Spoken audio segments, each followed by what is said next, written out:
Evet sevgili dostlarım, uzun zamandan sonra feribottayız. Gökçeada'ya gidiyoruz. Biliyorsunuz maceralarımıza burada yıllar önce başlamıştık. Çok da güzel avlarımız oldu. Kışın da hep gelip burada güzel avlar yapacağımızdan bahsetmiştik. Şu an kış, hava bayağı soğuk, 5 derece. Bayağı üşüyeceğiz ama stafflarımızı aldık. Stafflarımız içimizde. Su geçirmez stafflarımızı da aldık. Giyeceğim ve bahsedeceğim onlardan. Şimdi feribotla 1 saat 15 dakika kadar yolculuğumuz var. Ondan sonra adaya ineceğiz. Teknemizi suya indirip hazırlıklarımızı yapacağız. 4 gün boyunca 4 tam gün balık avı yapacağız.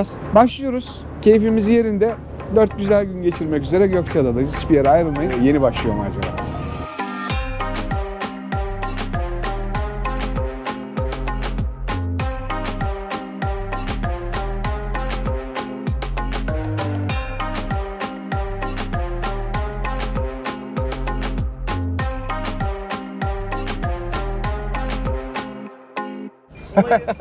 Demirimiz takıldı inerken. Çapraz inmek lazım demek ki. Bu da tecrübe oldu. Aşağıdaki V'yi düşünemedik. Alçak kaldık biraz. Feribot biraz aşağı inecek. Yüklü araç buraya gelince. O zaman ineceğiz rahat rahat.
Hava sisli ve puslu. Kurt havası.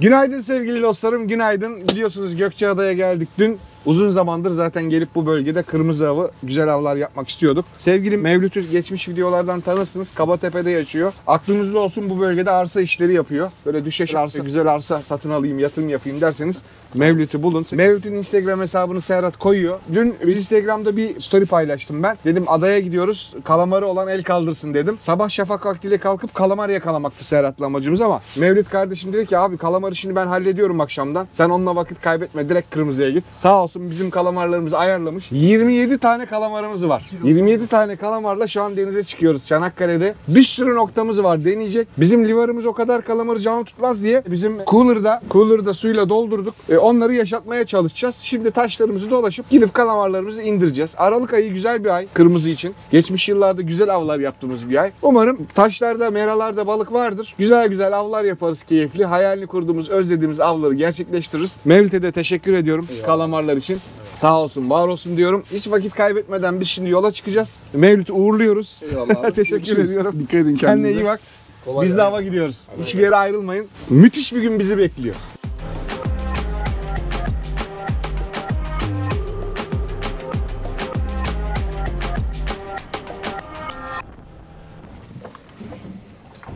Evet sevgili dostlarım. Bugün kalamarımız bol. 27 kalamarla geldik.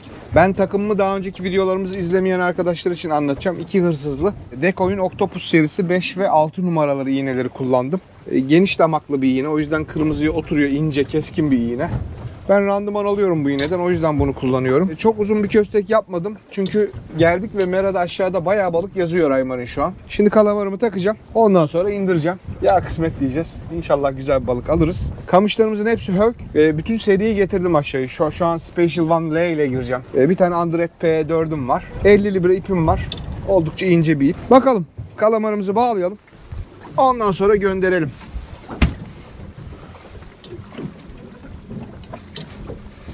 Haydi bismillah diyelim. İlk kalamarımız gitsin.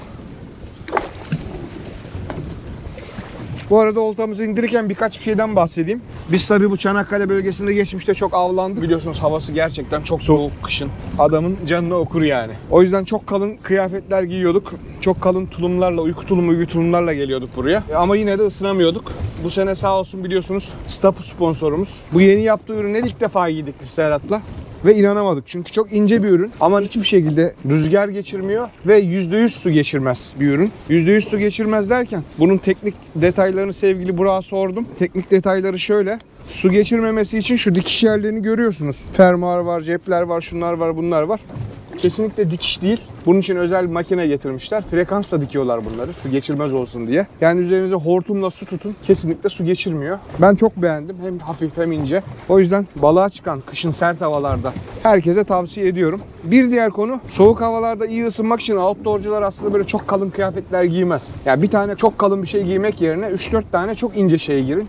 Hava katmanları oluşturmanız lazım. Doğru giyinme yöntemi soğukta bu. Zaten bizim İç Anadolu'ya falan giderseniz soğuk zamanlarda 4-5 tane gömleği kazağı üst üste giymiş amcaları görürsünüz. Onlar doğru yöntemi bulmuş zamanında. O yüzden benim tavsiyem ince 3-4 kat, yani bir tişört, üzerine bir sweatshirt, üzerine bir şey daha. Üzerine de su geçirmeyen, rüzgar geçirmeyen böyle bir ürün giydiğiniz zaman biz şu an bakın hava gerçekten soğuk, 5 dereceydi sabah ama herhangi bir üşüme yaşamadık. Dibi bulduk. Umarım balığı da buluruz. Şu kalamarları bugün değerlendirmemiz lazım. Güzel balıklar almamız lazım.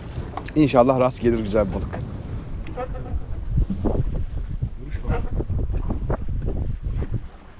Görüyor musun?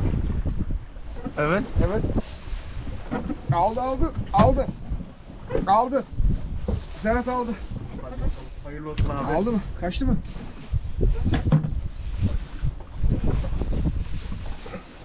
Çok güzel vuruştu. Tam oturmadı sanki yine. Ha? Yine mi oturmadı? Yo, tasma vurduk ama yolda boşaldı gibi. Gitmiş.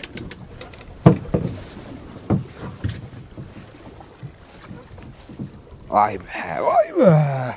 Vay be, dişizine bak. Tam Bak, ortadan abi. ha? Tam ortadan almış. Tam ortadan. Yine de oturmamış. Hırsızların da hiçbiri girmemiş.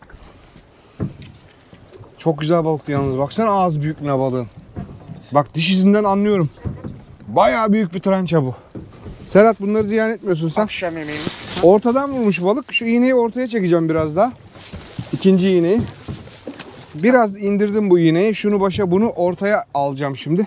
Hırsızları da kolları alacağım. Çünkü tam ortadan vurmuş. İğnenin olmadığı yerden vurmuş. Ve çok diş izlerini gördüm kalamarda yani. Çok güzel bir balıkmış. Ama alacağız şimdi onu dönüp. Serbest akışta atladı balık. Şimdi aynı noktaya dönüp yine akacağım. Daha kalamarımız bol Allah'tan. Deneme şansımız çok. Vuruş olsun, böyle vuruş olsun yeter ki. Güzel bir balıktı bu. Bizim aradığımız balıklardandı.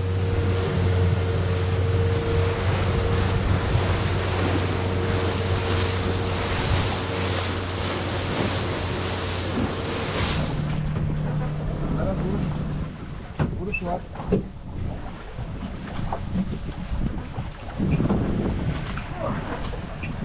Galiba aldım Serhat. Aldım. Serhat aldı güzel balık. Oh be. Aa, evet. Oturdu bu sefer inşallah. Serhat, çok güzel balık çekiyoruz şu an. Ha, bıraktı. Çıktı. Ya yine çıktı ya. Bir bırakayım dibe ya.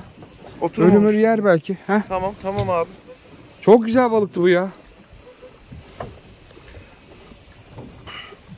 Baksana 20 metre kaldırdım yerden ya.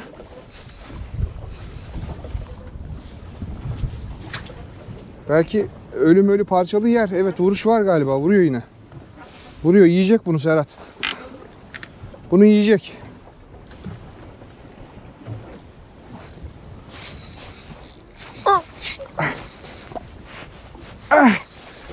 Evet. Serhat bir daha yedi. Vurdum tasmayı da. Boşlamadan çekiyorum. Evet, bu şu an boşa dönüyor makine. Saramıyorum, öyle söyleyeyim sana. Aa, bu ne ya? Ha? Serhat, bu ne? Serhat, bu çok büyük bir balık. Hadi bismillah. Ah. Kaçmasın ya. Serhat kaçtı. Abi o kadar kaldırmaya tasma vurmasan bile iğnenin geçmesi lazım ya. Takım mı kesti acaba? Çok büyük balıktı. Hala vuruyor galiba Serhat. Ölüsünü yiyor vallahi. Yok, dibe değiyoruz. Çekip bakacağım. Bitti. Abi zor kestim. Takıldı zannettim bir ara. Öyle bir balıktı. Yani o binmeye tasma vurmana da gerek yok. İğnenin geçmesi lazım damakta. Ama ikidir geçmiyor. İnanılır gibi değil ya. Nazar Serhat. Nazara geldik. Evet. Bakalım şimdi hikaye ne? Acaba takım mı koptu Serhat? Şimdi bu yukarıki iğneye gelmiş. Çünkü iğneyi aşağı basmış. Gördüğün gibi taburdan. Yani şu iğneden çıktın, bundan kaçtın. 2 tane de hırsız var. Nasıl kaçtın be buradan? O kadar mücadeleye, tasmaya. Yani olmadı mı olmuyor bazen. Ama gerçekten yerden kaldıramadım balığı. Çok büyük balıktı. Zayıf bir yerinden geçmiş olabilir. Balığı yırtmış da olabiliriz. Bilmiyorum. Tek bildiğim çok güzel bir balık oldu. Şimdi bu trança özellikle balığı, yani mercan bir nebze ama trança balığı, ağız içi damak yapısı çok sert bir balık. Yani bir lahoz gibi, bir orfoz gibi değil veya bir kuzu gibi değil. Şimdi şu vuruşlara mesela lahoz, kuzu, orfoz türü balıklar olsa ilk vuruşta alırsın çünkü damağa geçiyor direkt. Ama trança balığında damak çok sert olduğu için iğne bazen geçmiyor. Yani ağzında oluyor iğne, kaldırıyorsun. Şöyle bir kafa atıp atıyor ağzından. Biz o yüzden ince iğne kullanıyoruz. Kalın iğneler daha zor geçtiği için. O yüzden sert tasmalar atıyorum. Bu konuda eleştirmiş bazı arkadaşlar yorumlarda. Hani bir kere tasma yeter. Niye 3-4 tane tasma atıyorsun falan diye. İşte bu yüzden atıyorum. Bak 2'dir. Çok sert tasmalar vurmadım ama balığı hep kaçırdık. Ve çok iri bir balıktı. İnşallah bir yere ayrılmaz buradan. Ve biz onu bugün alırız. Görüşün bu. Evet. Evet.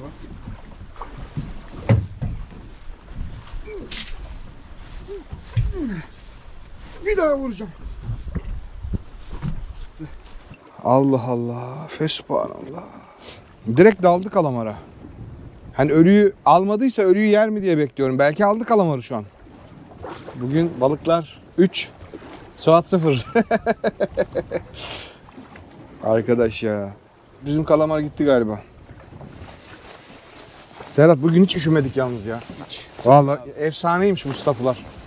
Bayıldım. Ya kışın biraz arada bir üşeniyorum denize gitmeye. Üşüyorsun ya. Üşüyünce kötü oluyor her şey. Bir de ağır da değil. Hani eskiden IMAX giyiyorduk. Hareketlerimizi bayağı kısıtlıyordu yani. Bu baksana yok gibi bir şey. Ama kesinlikle rüzgar su yok. Sıcacık. Ayakları da sağlama aldınız mı arkadaşlar? Bir tane kalın çorap yerine tekrar söylüyorum 2 tane ince çorap giyin. Kat kat giyin. Üşümezsiniz. Kuru oldu mu üşümüyorsunuz zaten.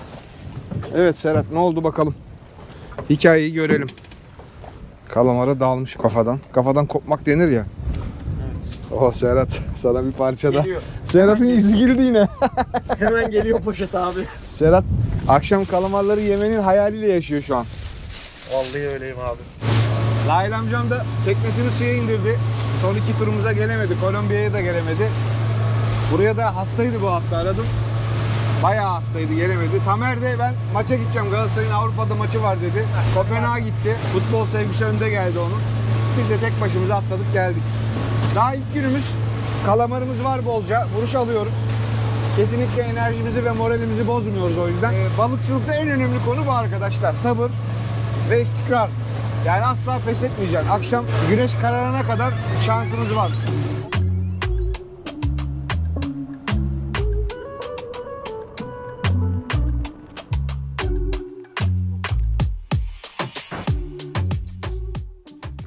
Wow. Baksana aşağıya. Raymar'ın yazıyor da yazıyor. Yazıyor da yazıyor. Güzel yem var aşağıda. Yemin de avcısı var.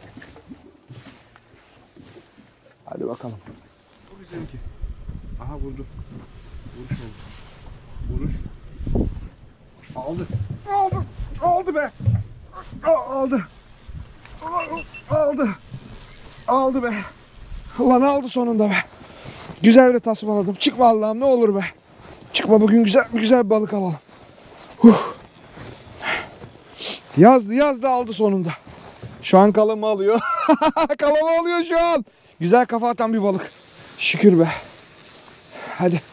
Hadi bunu alalım. Bir tane balığımız olsun bugün be. Vay vay vay vay vay vay. Güzel. Kafalara bak. Bu güzel bir sinerit Serhat. Hadi Allah'ım gel be. Gel. Sabah kaçırdığımız çok iriydi çünkü. Kesemedim yerden. Çok üzüldüm ya kaçırdığıma. Balığı görelim, şurada gitsin, hiç önemi yok. Balığı görelim. Geliyor. Çok dev bir şey değil. Ama güzel kafa atan bir balık. Bir gelsin bir göreyim. İğne nereden girmiş. Oo, ağırlaştı, basmaya başladı. Hadi bakalım. Yüzeye geldikçe basmaya başladı Serhat. Gelmek istemiyor şu an. Bu kadar ağır gelmiyordu aşağıda.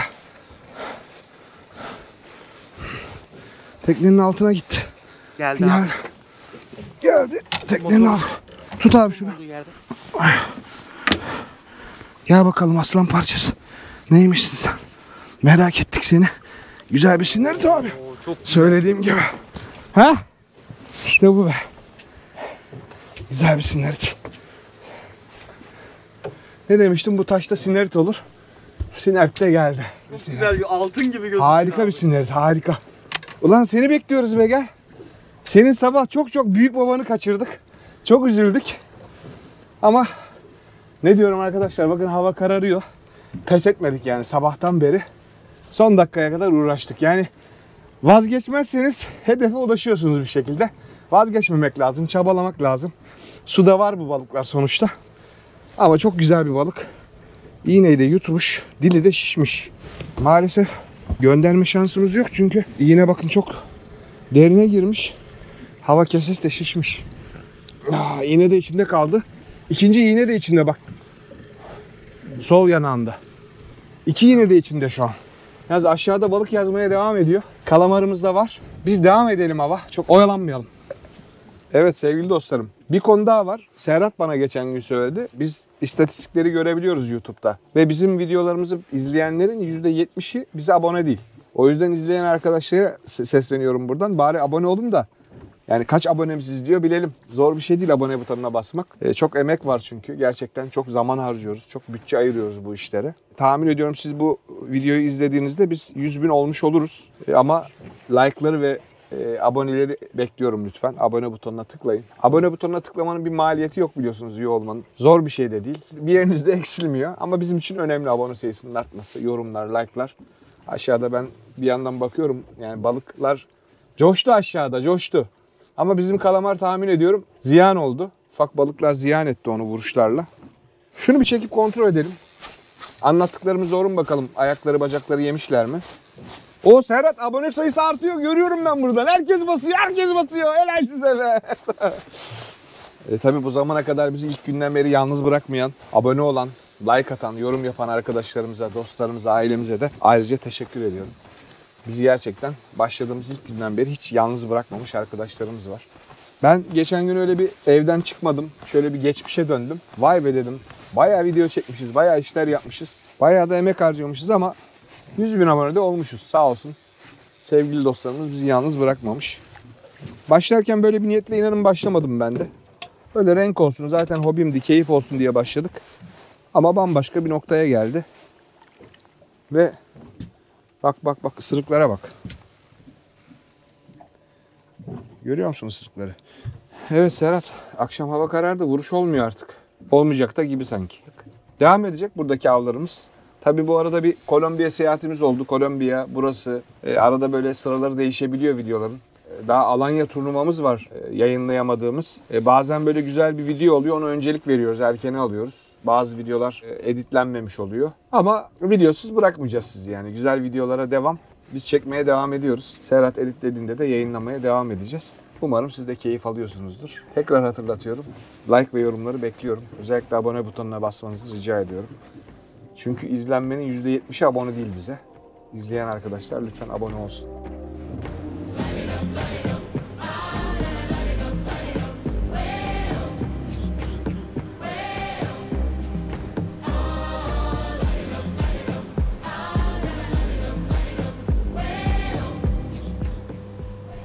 Günaydın sevgili dostlarım, günaydın. Gökçeada'dayız yine. Bugün hava bayağı sert. Dışarı çıktık demin bayağı esiyor. O yüzden geri girdik limana. Hazırlıklarımızı yapıp dışarı öyle çıkalım dedik. Baraküda için 2 tane rapalı hazırlayacağım. Limon ve pembeden oluşan. Full Fish'in Eagle serisi. Ben çok beğendim rapalayı. Umarım avcı bir rapalıdır. Kıyılarda çekerek bir baraküda bakacağız. Sonra av noktamıza, taşa yakın bir mereye ulaştığımızda da takımları hemen değiştirip kırmızı avımıza devam edeceğiz. Bugün kısmette güzel bir sinerit olabilir tekrar. Ama baraküda da yakalamak istiyoruz. Uzun zamandır yakalamadık. Dediğim gibi hava bozuk. Ama bizim staff'larımız var. Yağmur da yağabilir çünkü bayağı karanlık hava. Bulutlar falan filan ama herhangi bir sıkıntı, stresimiz yok. Güzel bir gün olacak. Ben öyle hissediyorum. Hiçbir yere ayrılmayın. Bizde kalın.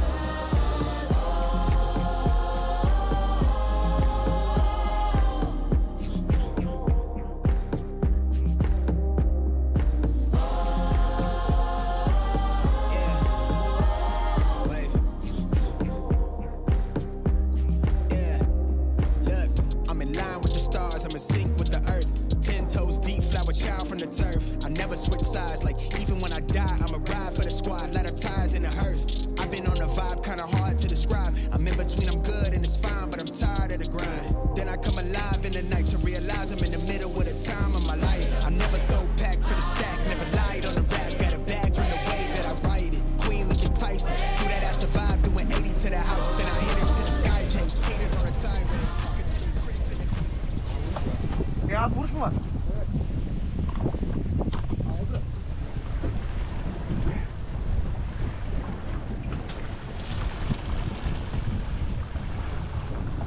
Evet evet. Var.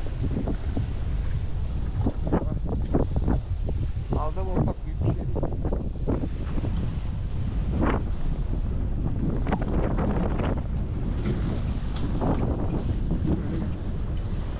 Serhat senin akşam yemeğe geliyor Serhat.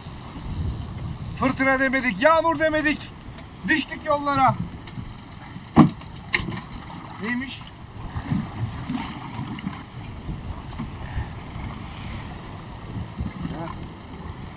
Aşağıdaki büyük iğne gitmiş bu arada. Yani güzel bir vuruştu. Bir balık almış yani onu. İri bir balık. Nasıl? Tam porsiyon abi.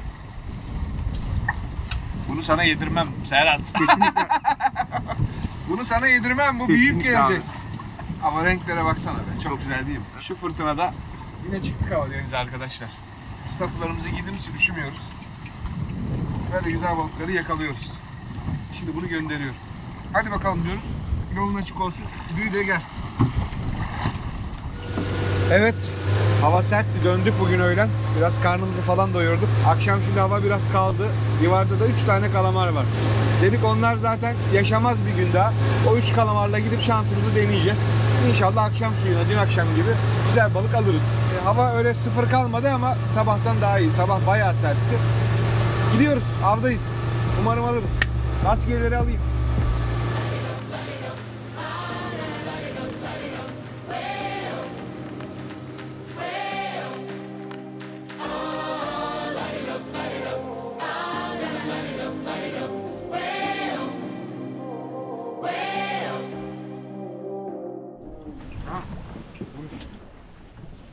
Ye be ye. Ye be. Ye, çok güzelsin. Ye be. Ye be.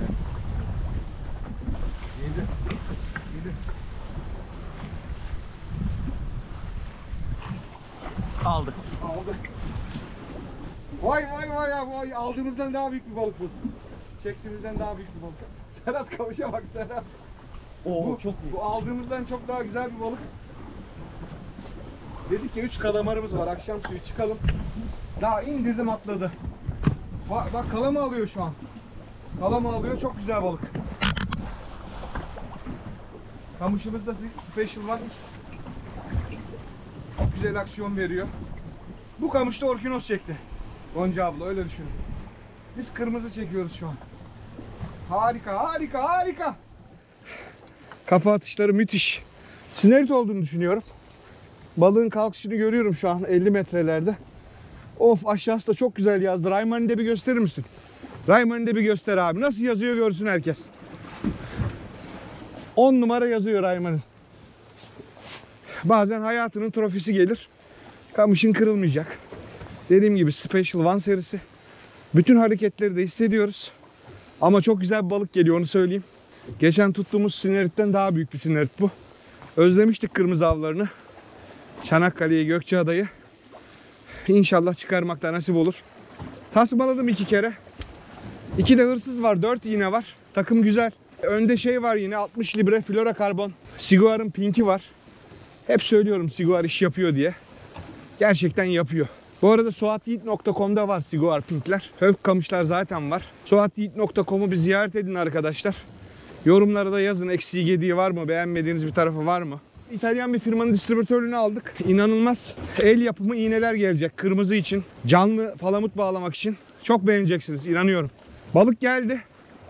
Balık yüzeye çıktı karşıdan. Bir tane sinerit evet. Güzel bir sinerit renklerinden görüyorum zaten. Harika bir balık. Çok güzel bir balık. Evet iğneler güzel oturmuş. Ama yine risk almamak adına şuradan alayım. Şöyle kaldırayım. Vay vay vay vay renklere bak. Balığın renklere bak Serhat. Arkadaşlar çok güzel bir balık. Şöyle renklerine bir bakın. Evet dostlarım bu balık hiç hasar almadı. Biliyorum Serhat bunu yemek istiyor akşam ama böyle güzel bir senerit kaç kişi salar ki? Tartımız kolay da mı? Tartıp salalım bunu. Tartalım. 10 libre. 12 libre. 12 libre. Yaklaşık 6 kilo 6 yani. kilo. Evet. Gider mi? Bana çok kızıyorlar biliyorum. Abi niye salıyorsun bunları diyorlar ama salmayı çok seviyorum ben ya. 6 kilo sinerit gitmez mi suya? Gider. Bak nasıl gidiyor hem de bak. İzle. İzle. Biraz şöyle canlansın kendine gelsin. Kuyruk atsın bir. Hadi bir tane daha bebeğim. Bir kuyruk daha at. Hadi bakalım yallah. Çok güzel gitti be. Tebrik ediyorum abi. 6 kilo sineriti gönderdik arkadaşlar. 6000 TL'yi suya gönderdi. Ya onun bizim için bir önemi yok. Yani biz dedim ya balık yakalamayı seviyoruz. Biraz da bilgileri paylaşıyoruz işte kalamarı nasıl indiriyoruz, balığı nasıl yakalıyoruz. Bizim motivasyonumuz bu bilgileri, bu güzel zamanları aktarmak izleyicilere. Yani hedefte balığın kendisi yok. Zaten geçen burada çektiğimiz sinerit kötü geldi yani. Şişmişti hava kesesi, iğneler içine girmişti, parçalamıştı. Onu almak zorunda kaldık. Zaten yiyecek balığımız var. O bundan ufaktı biraz daha. Bu bayağı iyi. 6 kilo civarı bir balık. Gönderdik ya. İyi oldu bence. Hoşuma gitti benim. Biraz daha büyüsün. Bu sineritler büyüyor daha 10 kilo, 15 kilo. Suat abisine yeri gelir. Hiç sıkıntı yok. Süper. 3 kalamarımız vardı. Biri sinerite döndü. Bakalım diğer ikisi neye dönecek. Umarım onları da balığa dönüştürürüz. Bu müthiş heyecanı hep beraber yaşarız. Hiçbir yere ayrılmayın. Ben ümitliyim. Var kutumda büyük bir tane bugün.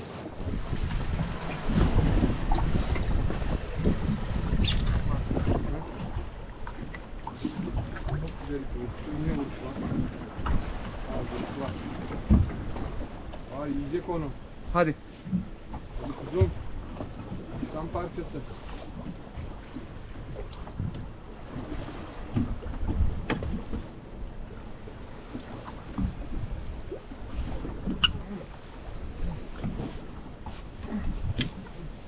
Aldı. Şu an kendimi çok iyi hissediyorum. Sinerti gönderdiğim için. Bu taşa geleceğim 3-4 sene sonra yine yakalayacağım onu 15 kilo olduğunda. Ben kulağına fısırdadım onun. Harekatları yeme diye. Anlaştık.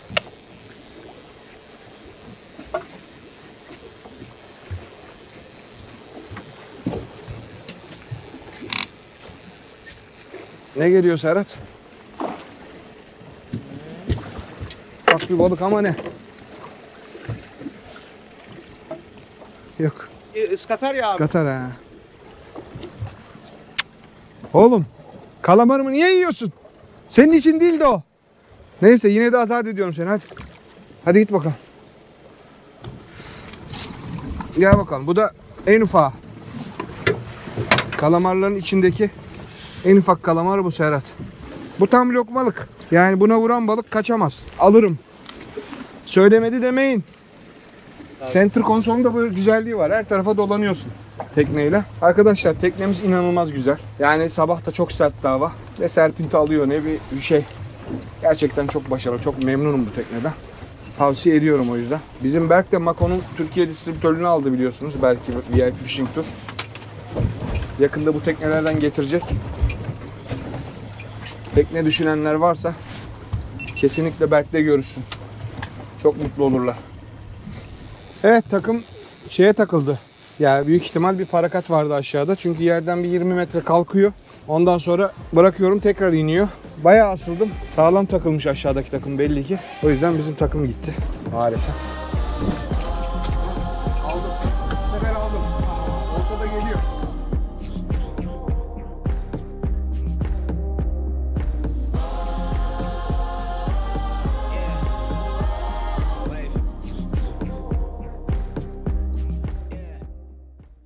Evet sevgili dostlarım, bence harika bir av oldu. Uzun zamandır sinerit yakalamıyorduk. 2 tane nefis sinerit yakaladık. Çok da mutlu olduk. Birini aldık, birini saldık. Mutluluğu bulduk. Biz burada kapatıyoruz artık. Bizi izlemeye devam edin. Like atmaya, yorum yapmaya lütfen devam edin. Eğer abone değilseniz, ki %70 abone değilmiş izleyenlerin, Serhat söyledi. Çok üzüldüm bu istatistiğe. 100.000'e çok az kaldı. Belki bu videoyu izlerken 100.000'i geçmiş olacağız biz. Lütfen abone de olun. Kendinize çok iyi bakın. Allah'a emanet olun.